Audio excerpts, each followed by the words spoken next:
Bonjour et bienvenue sur l'émission Nature & Co, une émission qui vous est présentée par l'association Renatura Congo.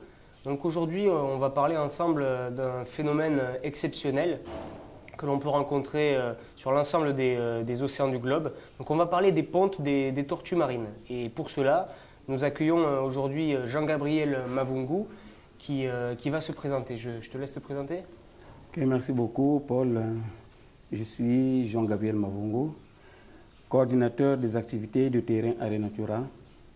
Donc, mon travail consiste à suivre le travail effectué par les agents sur le terrain.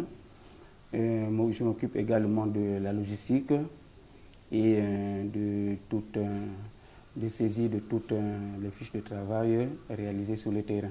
Très bien, donc justement pour suivre un peu plus ce que tu fais dans ton travail, là on va parler juste d'une partie, on va parler des pontes des tortues marines et pour cela nous allons partir tous ensemble et suivre ce reportage. Merci.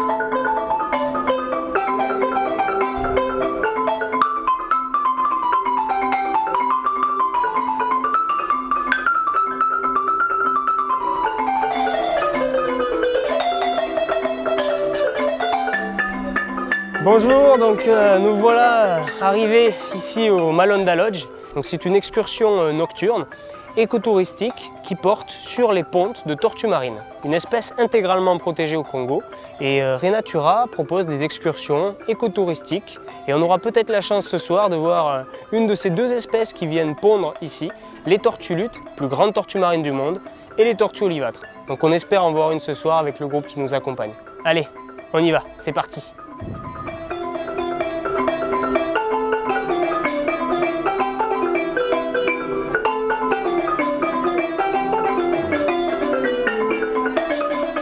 Donc là, on va commencer à entamer une marche de 10 km sur le sable. Donc comment on va procéder? Donc avec les écotouristes et les deux agents patrouilleurs de Renatura. Donc pour ça, on va marcher dans la nuit avec deux personnes, une vraiment en bord de plage et une sur le côté un peu plus élevé de la plage. Tout ça dans le but de voir des traces pour déterminer un site de ponte ou alors une tortue qui est repartie et qu'on n'aurait pas eu le temps malheureusement de voir pondre. Donc ça peut arriver, ça dépendra de notre taux de chance ce soir.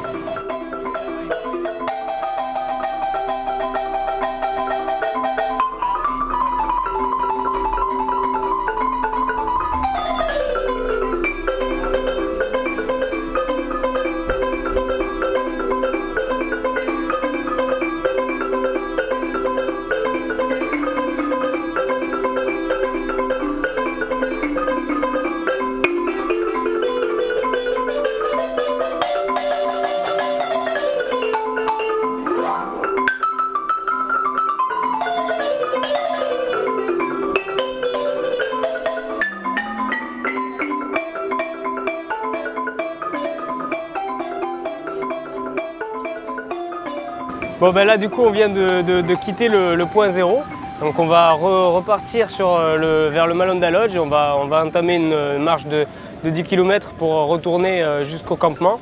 Donc là on va suivre les deux agents patrouilleurs de Renatura et avec les écotouristes on va remarcher tranquillement jusqu'au Malonda Lodge. Allez, on y va!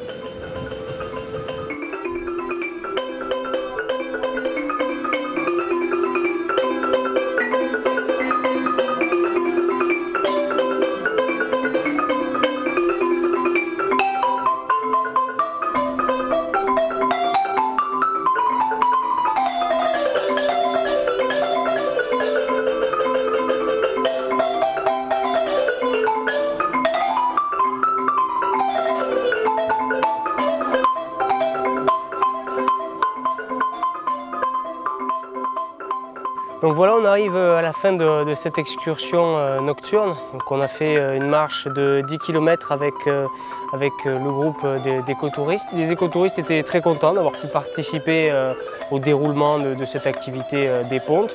Donc on espère que ce reportage vous a plu et on espère vous revoir très vite Et merci de suivre nos reportages et rester fidèles à l'émission. Merci à vous. Donc toi Gaby, tu es coordinateur d'un programme qui vise à protéger les tortues marines. Donc pour cela, durant les pontes, tu as combien d'agents à peu près sur tout le terrain et comment ils mettent en place ce suivi des pontes des tortues marines? Si je suis un touriste et que je veux aller voir des tortues marines au Congo, comment je dois formuler ma demande, à qui je dois le faire et dans quelles conditions? Ah oui, vous appelez la direction. Il y a un numéro standard qui est là, qui est prévu pour ce genre de situation. Vous appelez et... La direction de Renatura Congo. La direction de Renatura Congo, oui. Et vous vous manifestez,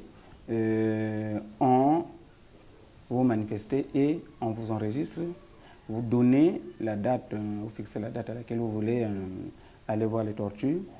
Et une fois la date retenue, on vous envoie un guide touristique.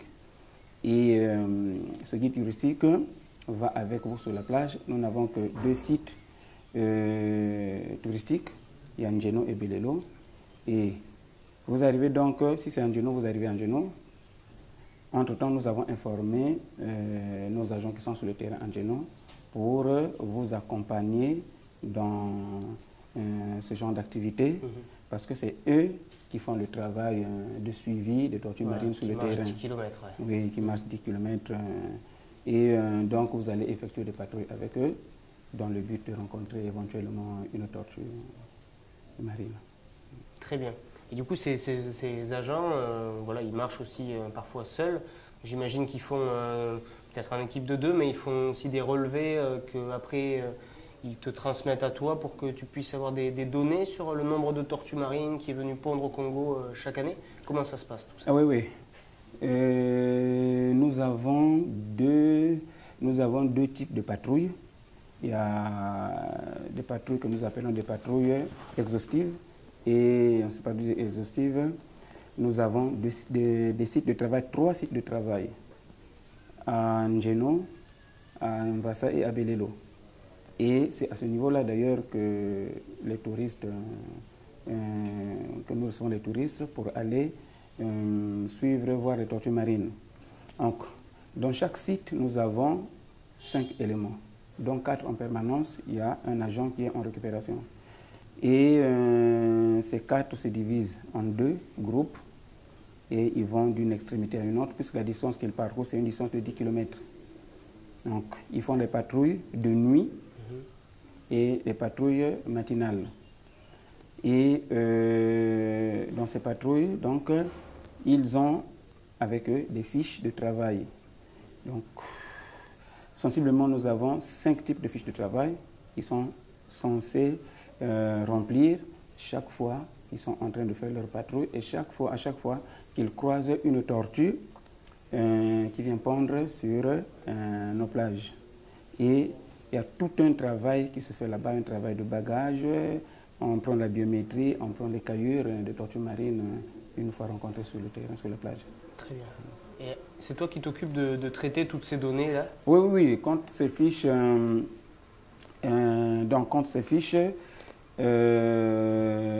sont remplies par nos gars sur le terrain, ces fiches m'arrivent ici, à la direction, et moi, je les vérifie, parce que souvent, il y a des fiches aussi qui portent des erreurs. Donc moi, je vérifie ces fiches, je corrige les erreurs, et une fois toutes les erreurs corrigées, je me lance donc à la saisie de ces fiches de travail dans une base de données installée pour ce genre d'activité, pour les saisies des fiches de travail et suivi des pontes de tortues marines. D'accord. Puis j'imagine que ça fait longtemps que tu travailles à ce suivi de ces pontes de tortues marines, et même des tortues marines en général. Est-ce que tu peux nous dire si, selon toi, par rapport aux dernières années, est-ce qu'on a constaté une augmentation des tortues marines, d'une espèce en particulier, ou c'est très variable? Comment on peut voir ça? Oui, c'est variable, parce que lorsque nous avons commencé cette activité de suivi des tortues marines en 2003, en fait, comme c'était une nouvelle expérience, là, on ne pouvait pas d'abord dire si c'était en augmentation ou en diminution. Mais après, 2-3 ans après, 2 ans par la suite, nous avons constaté qu'il y avait une augmentation par rapport à la première année. Et nous sommes arrivés aux années 2008, 2009, 2010. Nous avons donc senti une décroissance dans ce programme-là. Mais on ne peut pas expliquer les raisons de cette décroissance-là. Et donc, ça varie selon les années. Maintenant, à partir de 2015-2016, nous avons encore enregistré une certaine augmentation de ces espèces de tortues marines dans nos sites de ponte. Et l'année passée, donc, on avait senti une augmentation de plus en plus forte des tortues luttes sur les plages congolaises. Bon, on ne sait pas trop à quoi cela a été dû, mais nous sommes en train de vérifier cette augmentation petit à petit avec tout ce que nous avons comme données dans d'autres pays de la sous-région. Parce qu'il y a aussi beaucoup de menaces qui pèsent sur les tortues marines, des menaces humaines mais aussi naturelles. Tu pourrais peut-être nous donner quelques exemples qui pèsent justement sur les pontes aussi, sur les œufs, une fois qu'ils ont éclos. Oui, bon, mais les menaces naturelles ne remettent pas en cause la survie de ces espèces. D'accord. Ouais. Et ce qui est plus difficile et plus dangereux sont des menaces humaines, des menaces liées à l'activité humaine. Je prends par exemple la pêche industrielle, je prends aussi le braconnage des nids, la pollution maritime par les hydrocarbures, tout ça. Toutes ces menaces font de sorte que ces tortues marines puissent connaître une diminution et nous enregistrons de plus en plus des cadavres, des échouages de tortues marines sur nos plages dus à ce genre de menaces humaines et dans la plupart des cas, ces menaces sont liées à la pêche industrielle. À la pêche industrielle, les bateaux de pêche qui, dans leurs activités, entraînent avec eux les tortues marines, surtout en période d'accouplement, qui s'effectue au mois d'août et de septembre, parce que là, les tortues marines sont plus à la surface et puis elles sont entraînées par le courant ou encore par le mouvement des bateaux de pêche. Et cela donc entraîne des noyades de ces espèces de tortues marines et les échouages sont énormes sur nos plages. D'accord, la pollution marine, ça doit aussi jouer un rôle. Est-ce que tu constates du braconnage qui est resté le même ou qui a évolué ces dernières années avec les activités justement de sensibilisation de la part de Renatura? Bon, tout dépend des sites dans lesquels nous menons nos activités. Quand je vois par exemple le site de Ngeno, là, le braconnage est très réduit et parfois même il y a des saisons où on ne connaît pas de braconnage en Ngeno. Et par rapport à Mvassa, qui est situé dans la zone urbaine, voilà, le passage, les gens fréquentent beaucoup cette plage et finalement, pour des besoins un peu économiques, les gens vont sur le terrain et tuent les tortues marines pour essayer pour leur survie. Donc c'est surtout sur la place de Ngeno jusqu'en ville, vers le Wharf, c'est là où nous connaissons le braconnage intense. Maintenant pour le reste de nos sites, là en fait l'activité du braconnage n'est pas aussi importante. D'accord. Dans le Kouilou par exemple Dans le Kouilou, franchement, en fait c'est des cas isolés, très isolés. Très isolés, mais c'est des cas qui ne nous inquiètent pas du tout par rapport à notre site de Mvassa, la zone de Mvassa contrôlée par nos agents. Très bien.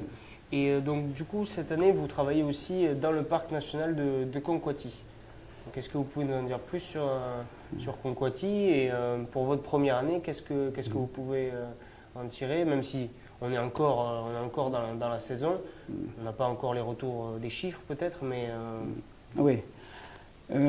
Konkwati, c'est une zone aussi de fréquentation des tortues marines dans notre pays, et c'est même la zone la plus importante en allant vers le Gabon. Et il y a 2 ans de cela, qu'il n'y avait plus d'activité dans le parc national de Konkwati-Ndouli. Bon, il y a des institutions qui nous ont sollicité pour que nous puissions mener aussi des activités de suivi dans le parc national de Konkwati-Ndouli. C'est vrai qu'on n'avait pas de moyens, mais pour empêcher que le pire n'arrive dans le parc national, c'est déjà 2 ans de cela, les braconniers se sont donc engagés pour tuer ces espèces. Donc, Renatura a pensé mettre des équipes sur le terrain là-bas pour faire le suivi des tortues marines à Konkwati. Mais Konkwati a plus de sites de travail que Renatura. C'est pourquoi nous avons pensé réduire les effectifs par rapport au financement, également par rapport aux moyens financiers et logistiques. Là. Donc nous avons installé des gares sur 5 sites de travail et ils font des patrouilles du matin comme des patrouilles de nuit. Maintenant, en ce qui concerne les pontes, c'est important à Konkwati, puisque déjà là-bas c'est une zone très fréquentée par les tortues luttes. Et je prends pour exemple le site de Nyanzi, où actuellement nous avons autour de 350 pontes de tortues luttes. Comparé à nos zones de travail ici à Renatura, le nombre le plus important est de 150 nids de tortues luttes. D'accord. Alors, donc le parc national de Konkwati est très important dans le suivi des tortues marines au Congo. Maintenant, on ne peut pas, nous sommes qu'à notre, je crois, 3e mois, et nous allons voir, parce que pour nous, c'est une expérience que nous sommes en train de vivre pour la première fois, avec toutes les difficultés que cette zone nous présente. Les difficultés sont énormes. Mais... Puisque le suivi a aussi été arrêté durant une certaine période, et ça a dû être difficile aussi de reprendre des activités de protection. Il y a certainement eu des petites animations de sensibilisation auprès des villages, peut-être même auprès des chefs de village. Oui, effectivement, vous savez que mener une activité de tortue marine nécessite également la sensibilisation. Mais comme j'ai dit tout à l'heure que c'est une expérience, une première expérience que nous sommes en train de vivre, il est difficile pour nous, pour l'heure, d'associer la sensibilisation, parce qu'il faut que nous connaissions d'abord les enjeux, les difficultés, tous les problèmes que le parc national de Konkwati va nous imposer pour que, peut-être prochainement, nous puissions mettre un programme de sensibilisation dans ces localités, dans ces villages qui sont dans le parc national de Konkwati. Et déjà, dans certains sites de travail, nous constatons le braconnage et la collecte des œufs de tortues marines. Bon, il reste donc à savoir, reste donc à mettre en place un programme de suivi peut-être pour la saison prochaine, plutôt un programme de sensibilisation pour la saison prochaine. D'accord, donc la saison va bientôt peut-être se terminer. Donc les œufs, après, ils vont éclore à partir de quand? Et est-ce que vous avez aussi un suivi pour les œufs, une fois qu'ils ont éclos? Les bébés tortues, est-ce qu'ils vont être suivis par vos équipes aussi? Bon, pour le cas ici à Renatura, quand il y a des éclosions, c'est-à-dire pour les petites espèces, les tortues à écailles, c'est de 30 à 42 jours qu'il y a des éclosions. Ça. Et pour la tortue lutte, c'est jusqu'à 90 jours. Alors, en fait, une fois les émergences et les éclosions effectuées, nous ne pouvons pas suivre ces tortues, ces juvéniles en mer. nous, le travail que nous faisons, c'est de suivre les pentes de tortues marines jusqu'aux émergences. Chaque matin, les agents passent devant un nid, ils constatent s'il y a des événements autour de ce nid, ils les notent sur la fiche. Et ensuite, ils passent chaque nid le matin est vérifié.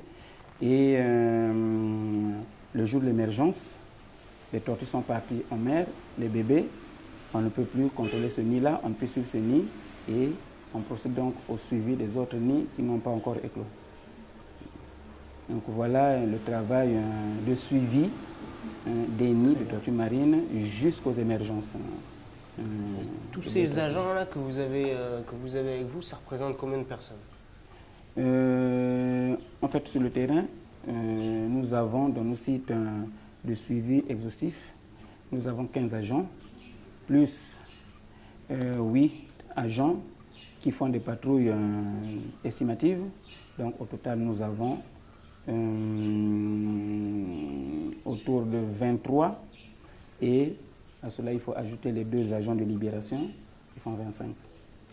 Et donc, c'est ces agents-là, justement, pour être sur le terrain et faire leur travail, ils ont eu besoin de certaines compétences, ils ont été formés avant d'être mis sur le terrain? Ah oui. En fait, la saison de ponte dure 6 mois. Ouais. Et après 6 mois, bon, les garçons repartent chez eux. Okay. Et ils attendent le mois d'octobre pour reprendre les activités. Et chaque reprise est conditionnée par une formation que moi je donne.